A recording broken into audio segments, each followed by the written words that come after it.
Thank you for commenting. Appreciate it. So let's talk about this real quick. USPS used to be a government agency up until 1970, a full separation since 1971, due to three major factors. Cost of labor was number one on that list, labor unions and all that. Number two was they were running deficits and losses every single year. And number three, they didn't want to rebuild the infrastructure for USPS, so they just set it off as its own as a quasi-private company that is still part of a governmental agency that still gets relief through Congress through several different things. For example, recently, I think it was in 2022 or 2023, they had $57 billion of prepaid tax dollars in benefits forgiven. $57 billion. That's a billion. So don't say they don't get government money. In 2020, they had a $10 billion loan given to them that I don't really see a place where they have to actually repay this $10 billion loan.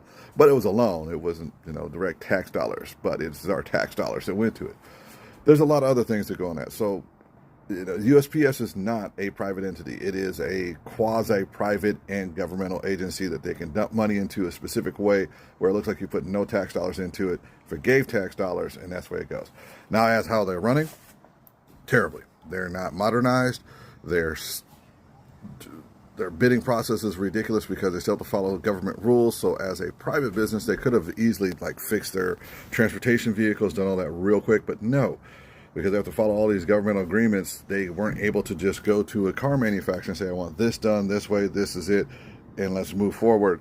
They had to do a bunch of bidding, they had to do all these different tests on it, and then they had to then go through an approval process. Bro, it's not as easy as you think. And the same thing goes for modernizing to digital, changing the rates, because they can even do the rate changes without the government approval, even though they do need some rate changes so that they can keep moving forward. So to keep USPS at the rate it is right now, the government is basically doing subsidized loans. They're doing all these other things to keep this company afloat. And right now it's been running, and I don't know how the hell they keep this going, but I think out of the last 10 years, that it's been running, they've been running an average deficit of $3 billion to $6 billion. That is, they're getting money from the government, some way, shape, or form, loans and forgiveness and everything else, so they can keep this thing afloat. I don't know how much longer it's going to stay afloat. I hope it stays afloat. I hope they fix it, and I hope they modernize it. But I appreciate the comment. That's what I got out of what you were saying in the comment. If I was wrong in the comment, let me know.